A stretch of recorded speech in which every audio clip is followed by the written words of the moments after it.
धनधान्य देई ही काळी आई धनधान्य देई जोडते मनाची नाती आमची माती आमची माणसं आमची माती आमची माणसं आमची माती आमची माणसं आमची माती आमची माणसं आमची माती आमची माणसं. शेतकऱ्यांना फायदेशीर ठरतील अशा योजना आणि कार्यक्रम राबवण्यात महाराष्ट्र राज्य नेहमीच आघाडीवर राहिला आहे. 1990-91 पासून राज्यात रोजगार हमी योजनेशी निगडीत फलोत्पादन विकास कार्यक्रम राबवण्यात आला आणि फळशेतीचं क्षेत्र विस्तारत गेलं. गेल्या 20-25 वर्षातील फलोत्पादन वाढीला अधिक बळ दिलं ते राहुरीच्या महात्मा फुले कृषी विद्यापीठातील संशोधकांनी विकसित केलेल्या रोपवाटिकेनं.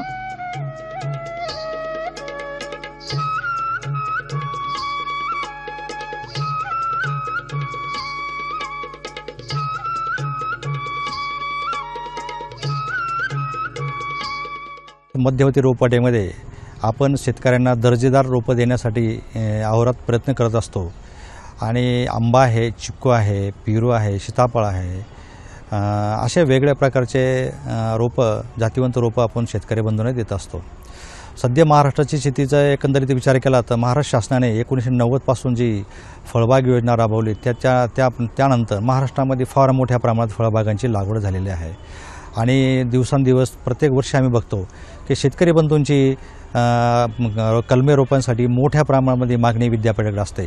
शेतकरी बंधूंचा आमच्या विद्यापीठावरती तेवढा विश्वास असल्यामुळे आणि आम्ही त्यांच्या विश्वासाला पात्र राहण्यासाठी प्रयत्न करत असतो आणि जास्तीत जास्त मोठ्या प्रमाणात कलमे रोपे आपण शेतकरी बंधूंना तयार करून देत असतो.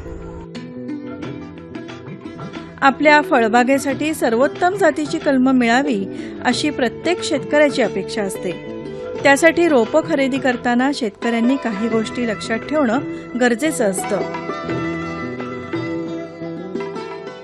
शेतकरी बंधूंनो, कुठले बी आता उदाहरणार्थ चिक्कू आहे, आंबा आहे, पेरू आहे, सीताफळ आहे, असे वेगळे जे आपण काही कलमं घेत असतो त्यावेळेला कोणती काळजी घ्यावी आणि कोणते रोपं घ्यावेत हा मुद्दा शेतकऱ्यांच्या दृष्टीने अतिशय महत्त्वाचा आहे. एक पहिलं म्हणजे आपले रोपं जे मातृश्य बाग कशी आहे आणि मातृश्य बाग त्याच्यावर डिपेंड असतात, म्हणून पहिले म्हणजे रोपं अतिशय जातिवंत असावीत, निरोगी असावीत, अशा पद्धतीने रोपं घ्यावेत. दुसरा मुद्दा महत्त्वाचा म्हणजे की त्यांची उंची साधारणपणे 1 वर्षाचं असावं रोप आणि उंची 1 ते 1.5 फुटापर्यंत असावी. तिसरा महत्त्वाचा मुद्दा की जे कलम केलं असतं, आपण चिकूला करतो, पेरूला करतो किंवा आंब्याला करतो, ते खोडापासून साधारणपणे 20 सेंटीमीटरच्या पर्यंत असावं.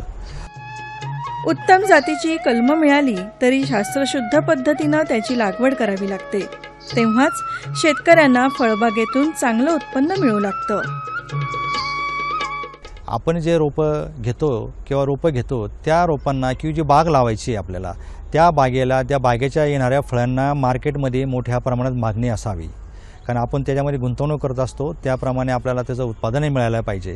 तिसरा महत्त्वाचा मुद्दा म्हणजे की रोपं घेताना आपण जातिवंत रोपं मिळण्यासाठी विद्यापीठाची जर शेतकरी बंधूंनी संपर्क साधावा किंवा गव्हर्नमेंट मान्यता असणाऱ्या नर्सरीमधूनच रोपं खरेदी करावे.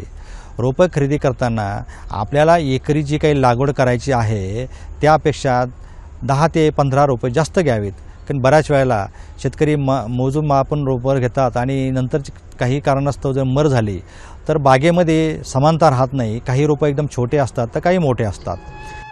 शेतकरी स्वतःही खात्रीलायक कलमांची निर्मिती करू शकतात.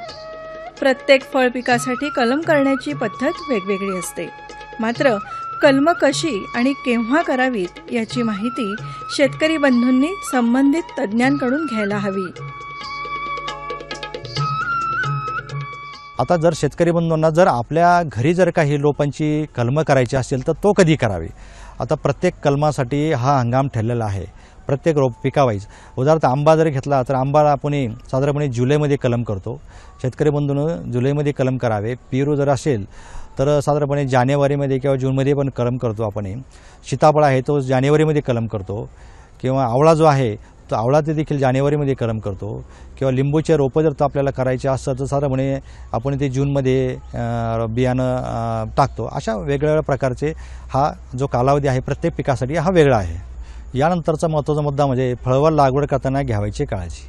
आता तुम्ही ज्यावेळेस कुठलाही रोप आणताय, ज्यावेळेस लागवड करायची त्यासाठी ते खड्डा वगैरे घेऊन बाकीचे सगळे प्रोसेस आपण शेणखत वगैरे टाकलेलं असलं पाहिजे. आता प्रत्यक्ष लागवड करायची त्यावेळेला त्याला जे पॉलिथिनची पिशवी असते ती पिशवी काढावी, त्याप्रमाणे खड्डा घ्यावा. खाली खड्डा गेल्यानंतर तो पूर्ण चिखलाचा गोळा तसाच त्या खड्ड्यामध्ये ठेवून दोन्ही पायाच्यामध्ये घेऊन चांगलं प्रेस करावं. म्हणजे मुळांना कुठेही लूजपणा किंवा पूर्ण माती प्रेस झाली पाहिजे. हा एक महत्त्वाचा मुद्दा आहे.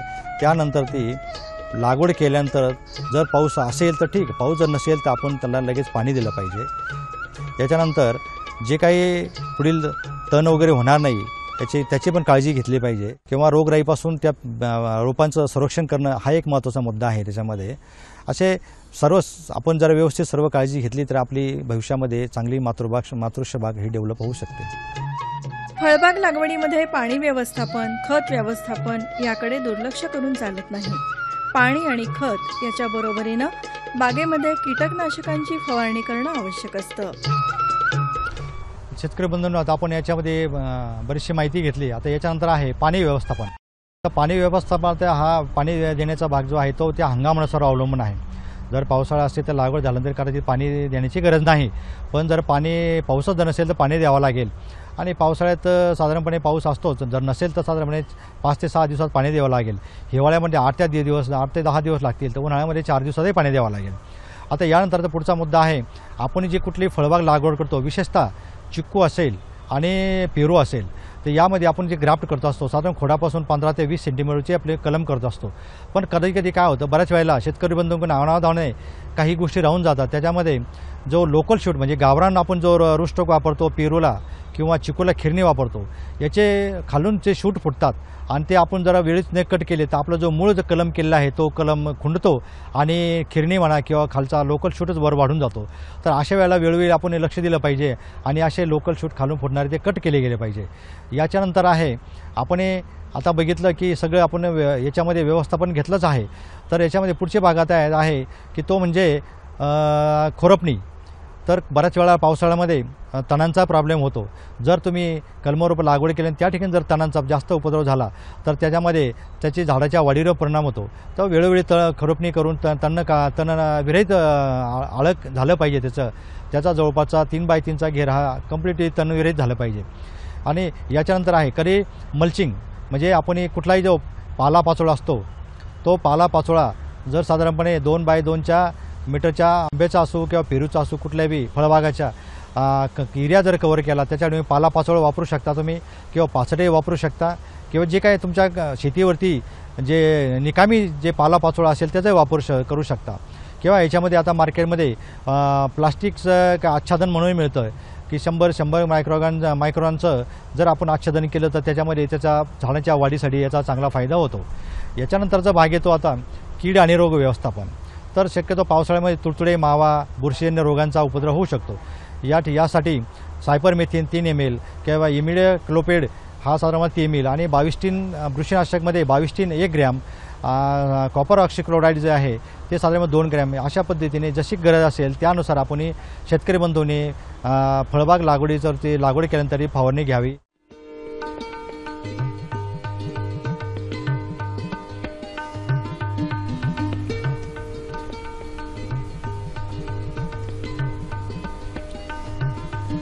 नमस्कार मंडळी, कृषी समृद्धीची गुरुकिल्लीमध्ये आपणा सर्वांचं पुन्हा एकदा मनपूर्वक स्वागत. मंडळी, आपल्याला माहितीच आहे की भारताची सध्याची स्थिती पाहता आपण अन्नधान्याच्या बाबतीत अत्यंत स्वयंपूर्ण आहोत. मात्र भारताची वाढती लोकसंख्या लक्षात घेता दरवर्षी किमान 3 ते 4% अधिक उत्पन्न काढणं अपेक्षित आहे. म्हणजेच काय, तर उत्पादनाखाली जी जमीन आहे, पिकाखाली जी जमीन आहे, तिचं प्रमाण वाढणं हे जास्त गरजेचं आहे. मंडळी, आपल्या लक्षात आलं असेल की काही जमिनींना आपण पडीक जमिनी असं संबोधतो किंवा खार जमिनी असं आपण म्हणतो. मग अशा खार जमिनींमधून आपल्याला पीक घेता येईल का? किंबहुना या जमिनींची क्षमता वाढवून त्याच्यामधून चांगल्या प्रतीचं उत्पादन आपल्याला घेता येईल का? याच विषयावर आपण आज चर्चा करणार आहोत. आणि त्यासाठी पुन्हा एकदा आपण आज स्टुडिओमध्ये कृषी शास्त्रज्ञ डॉक्टर भालचंद्र निसळ सरांना आपण आमंत्रित केलंय. सर, आपलं स्टुडिओमध्ये स्वागत आहे. नमस्कार सर, मला सांगा क्षारयुक्त किंवा समस्यायुक्त जमिनी म्हणजे नेमकं काय? क्षारयुक्त किंवा समस्या ही जी समस्या आहे ही त्या शेतातील आम्लाचं प्रमाण किंवा त्याच्यामध्ये जे क्षार असतात जमिनीमध्ये, या क्षारामुळे काही अन्नद्रव्याची उपलब्धता कमी होऊन त्याच्यामध्ये पिकाचं उत्पन्न कमी येतं आणि अशा जमिनी आपल्या महाराष्ट्रामध्ये आहेत. विशेषतः रत्नागिरी, सिंधुदुर्ग किंवा पूर्वेकडे जर भंडारा, चंद्रपूर, गडचिरोली ह्या भागांमध्ये ह्या अशा आम्लयुक्त जमिनी आहेत. आणि ह्या आम्लयुक्त जमिनी व्यतिरिक्त काही क्षार जमिनी सुद्धा आहेत, म्हणजे ज्याच्यामध्ये खार म्हणतो किंवा ज्याचं मिठाचं प्रमाण असे जास्त आहेत, अशा जमिनी समुद्र किनाऱ्याच्या भागाच्या आहेत. आणि ह्या अंदाजाने किनारपट्टीचा जो भाग आहे तो, आणि हा अंदाजाने 60,000 हेक्टर जमीन अशी ही खार जमीन आहे. तर याच्यामध्ये काय होतं की जे आम्लयुक्त जमिनी ज्या आहेत, या आम्लयुक्त जमिनीला मुख्य म्हणजे जो आपण म्हणतो की जमिनीचा सामू किंवा पीएच म्हणतो, म्हणजे माती परीक्षण करत असताना आपण जे अनालिसिस करतो त्याच्यामध्ये जो सामूचा जो भाग आहे तो या ठिकाणी कार्यरत असतो, महत्त्वाचा असतो. आणि ह्या कार्यरतामध्ये विशेषतः आपल्याला बघावं लागतं की ज्या जमिनीमध्ये पीएच म्हणजे किंवा सामू हा 5.5च्या पेक्षा कमी जातो तेव्हा आम्ल पदार्थांचं प्रमाण वाढतं. सर, सामू किंवा पीएच म्हणजे नेमकं आपण काय सांगतो? जमिनीचा ह्याचा हा एक निर्देशांक आहे आणि हा निर्देशांक आपण जेव्हा जमीन तपासतो किंवा परीक्षण करतो त्याच्यामध्ये 6 ते 8 जेव्हा त्या प्रमाण ठरलेलं आहे की ज्याच्यामध्ये सर्व पिकांसाठी उपलब्ध असे अन्नद्रव्य उपलब्ध होऊ शकतात. पण हेच जर प्रमाण जमिनीमध्ये सामू जर कमी असेल, म्हणजे ज्याप्रमाणे 4, 3, 2 इतकं जसं झालं तसं त्याच्यामध्ये आम्लता वाढत गेलेली आहे असं आढळून येतं. आता उदाहरण सांगायचं म्हणजे तुम्ही म्हणाल की आपल्या महाराष्ट्रामध्ये तेवढी तीव्रता जाणवत नाही, पण ओरिसा आहे, वेस्ट बेंगॉल आहे, बिहार आहे, ह्या ठिकाणी अशा ज्या जमिनी आहे की ज्याच्यामध्ये आपल्याला जमिनीचा सामू 5 किंवा 5पेक्षा कमी सुद्धा आढळतो. आणि अशा ठिकाणी मग काय होतं की आपल्याला जे उत्पन्न आपल्याला पाहिजे त्याप्रमाणे मिळत नाही. म्हणून ह्या जमिनी सुधारून त्याच्यामधनं जास्तीत जास्त उत्पन्न कसं काढता येईल ह्याचा आपण विचार करायला पाहिजे. पण मग ह्या दृष्टीने अशा प्रकारच्या जमिनी सुधारण्यासाठी नेमक्या कोणत्या उपाययोजना कराव्या लागतील? याच्यात महत्त्वाचं म्हणजे काय असतं की आपल्याला जो सामू जो आहे तो आपल्याला अंदाजाने 6 ते 8च्या दरम्यान आणणं फार जरुरीचं असतं. आणि म्हणून या अशा जमिनीमध्ये आपण जर चुना जर वापरला म्हणजे हेक्टरी जवळपास 1 ते 1.25 टन, आणि हा जो चुना टाकायचा असतो हा 5.5 किंवा 6.5च्या दरम्यान येऊसपर्यंत त्याप्रमाणे त्याच्या ज्या मात्रा ठरलेल्या आहेत त्या मात्रा कॅल्क्युलेट करून आपल्याला द्याव्या लागतात. आणि मुख्य म्हणजे ही जी चुन्याचा जी वापर आहे तर हा चुना जेव्हा आपण पीक शेतामध्ये नसतं आणि चांगली नांगरलेली जमीन असते त्यावेळेला भुकटीसारखी अशी भिरकवून नंतर ती जमिनीत मिसळायची असते आणि नंतर ह्या जमिनीमध्ये त्याची प्रक्रिया होते. आणि ह्यामुळे काय होतं की त्याच्यामध्ये जे क्षार असतात किंवा आपण म्हणतो सोडियम सॉल्ट्स जे असतात त्याच्यामध्ये किंवा बाकीचे सॉल्ट्स ॲसिड्स असतात त्याच्यामध्ये, ह्याचं विघटीकरण होऊन मग त्या पावसाच्या वाटे ते आपण काढू शकतो. आणि विशेषतः म्हणजे एक असं असतं की ह्या ज्या जमिनी आहेत ह्या आपल्याला बघावं लागतं की ह्याच्यामध्ये जो उत्पन्नाचं जो प्रमाण ठरलेलं आहे हे उत्पन्न पावसाळ्यामध्ये आल्यानंतर ज्या ठिकाणी आपण भात घेतो किंवा अशी तर त्यावेळेलाच ऑटोमॅटिक त्याचा तो पीएच ॲडजस्ट होत जातो त्या ठिकाणी, आणि म्हणून त्याचा उपयोग आपल्याला फार चांगला होतो. सर, अशा प्रकारच्या जमिनीमध्ये नेमकी आपण कोणती उत्पन्न घेऊ शकतो, कोणती पिकं घेऊ शकतो? विशेषतः या ठिकाणी आपण भात घेतो. बहुतेक ठिकाणी आता जो भाग आहे त्या ठिकाणी आपल्याला भाताव्यतिरिक्त बाकी सुद्धा काही जमिनी आहेत की ज्याच्यामध्ये ऊस, कांदा पिकांचा उपयोग आपल्याला चांगल्या प्रमाणे करून घेता येतो. पण जमीन सुधारणा करणं हा फार महत्त्वाचा भाग आहे आणि त्याच्यामुळे उत्पादनात निश्चितच वाढ होते.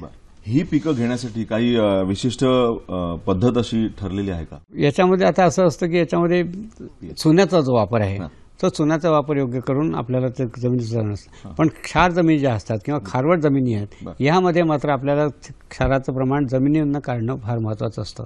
विशेषतः जे आता जी खार जमीन जी आहे जी समुद्र किनाऱ्यापट्टीची जी जमीन असते या जमिनीमध्ये आपल्याला सारखं समुद्राचं पाणी येत असतं आणि त्यामुळे त्या जमिनीमध्ये क्षाराचं प्रमाण दरवर्षी वाढत असतं, म्हणजे आपण भरती ओटी म्हणतो त्याप्रमाणे. तर ह्या जमिनी सुधारणं सुद्धा एक फार महत्त्वाचं कार्य असतं. आणि याच्यासाठी म्हणून भात पिकासाठी जेव्हा ज्या अशा जमिनी वापरल्या जातात तर या ठिकाणी असं एक संशोधन केंद्र आपल्या इथे आहे की जे पनवेलला आहे जे खार सुधारणा जे संशोधन केंद्र आहे आणि हे 1959 मध्ये पहिल्यांदा शासनाने सुरुवात केलेलं आहे. आणि ह्या अशा संशोधन कार्यामध्ये त्यांनी काही वेगवेगळे प्रयोग आपल्या महाराष्ट्रामध्ये केले आहेत, विशेषतः कोकणातल्या भागामध्ये. आणि त्या ठिकाणी त्यांना जे असं आढळून आलं आहे की त्यांनी काही ज्या शिफारसी केल्यात त्या शिफारसी जर आपण व्यवस्थितपणे वापरल्या तर त्याच्यामध्ये जमीन सुधारणा होऊन आपल्याला ती जास्तीत जास्त जमीन उपयोगी करून घेता येणं शक्य आहे.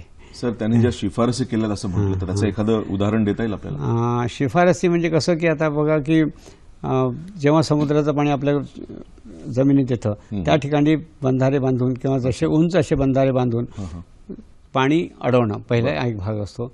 नंतर दुसरा भाग जो असतो की जमिनीमध्ये असे मोठे चर काढून जेव्हा पावसाचं पाणी येतं ते पाणी साचवून एकदम जर निचरा करून घेतलं तर त्याच्यातलं क्षाराचं प्रमाण कमी होतं.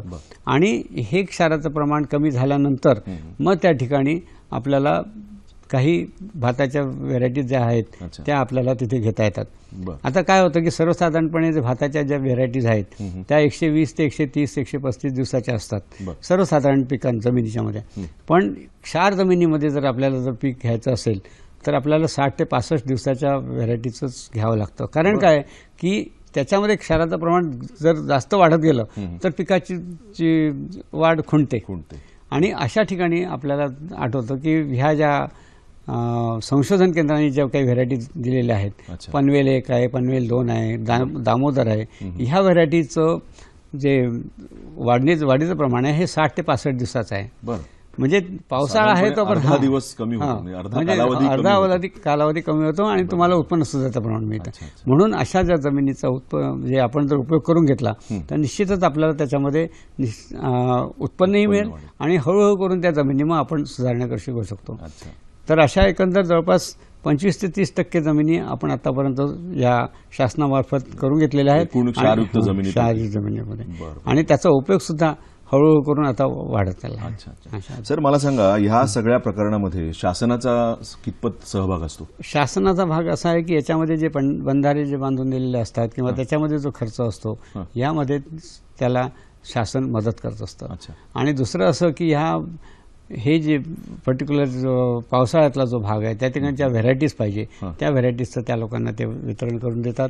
नंतर चुना ज्याचा वापर सुद्धा करत असताना त्याच्यामध्ये काही ज्या सवलती पाहिजे असतात आम्लयुक्त जमिनीमध्ये त्याचं सुद्धा ते ट्रान्सपोर्टेशन मध्ये. मगाशी तुम्ही म्हटलं की चुना हा साधारणपणे 1 ते 1.25 टन मोठ्या प्रमाणात लागतो, तर मग त्याची किंमत सुद्धा तेवढीच असते. नाही, चुन्याची तशी चुनाची किंमत जास्त नसली तरी पण त्याच्यामध्ये ट्रान्सपोर्टेशनचा खर्च जास्त असतो. तर अशा ठिकाणी आपल्याला तो ट्रान्सपोर्टेशनचा खर्च त्याच्यामध्ये आपल्याला सर्क्युलेट सबसिडी किंवा शासनाकडून देण्यात येतात. आणि थोडासा हलका तो हलका. आणि दुसरं असं होतं की ज्याच्यामध्ये कागद किंवा लोखंडाच्या कारखान्यामधल्या लगदा जो असतो तो सुद्धा आपण त्याच्यामध्ये वापरला तर त्याच्यामध्ये चुन्याच्या व्यतिरिक्त चुना जर असला तर पर्याय म्हणून वापरू शकतो. पण हा सुद्धा पूर्ण भारतामध्ये वेगवेगळ्या ठिकाणी वापरला जातो. म्हणजे त्याच्यामध्ये काय असतं की कमी किमतीचा आपल्याला असा जो पदार्थ पाहिजे की ज्यांनी जमीन सुधारणा तो होईल आणि त्याच्यापासून पैसे. थोडक्यात आर्थिकदृष्ट्या सुद्धा तो शेतकऱ्याला फायदेशीर असा हा उपाय आहे, जेणेकरून ह्या खार जमिनींची पोत सुधारण्यासाठी त्यांना मदत मिळू शकते. मंडळी, सरांकडून अतिशय उपयुक्त माहिती आपण ऐकलेली आहे. आपल्या आजूबाजूला जर अशा खार जमिनी असतील तर त्या योग्य प्रकारे मशागती करून किंवा सरांनी सुचवलेले उपाययोजना तिकडे करून त्या खार जमिनीतून सुद्धा आपण चांगल्या पद्धतीचं उत्पादन काढू शकतो, किंबहुना आपली उत्पादन क्षमता वाढवू शकतो, यात माझ्या मनात अजिबात शंका नाहीये.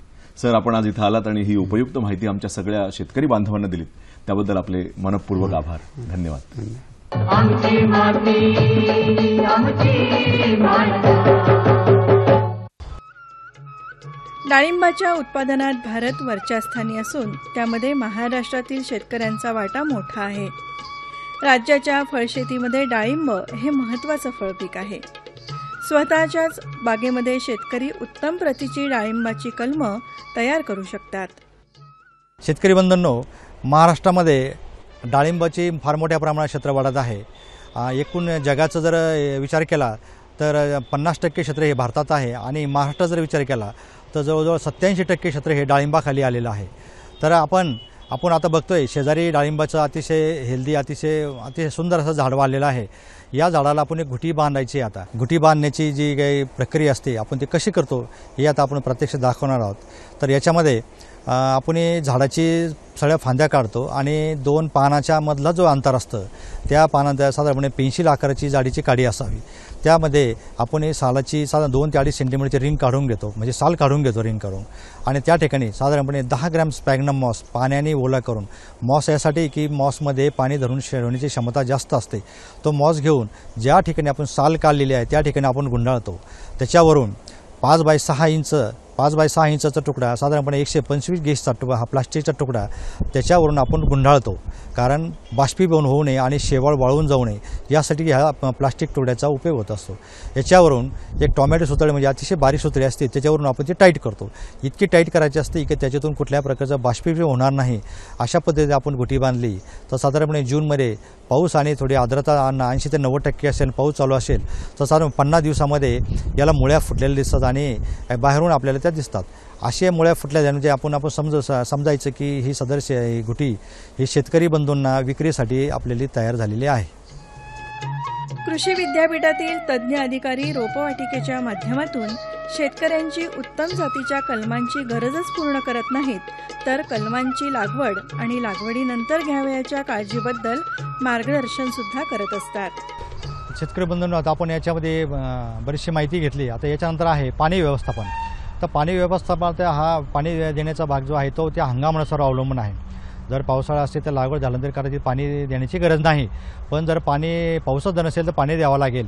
आणि पावसाळ्यात साधारणपणे पाऊस असतोच, जर नसेल तर साधारणपणे 5 ते 6 दिवसात पाणी द्यावं लागेल.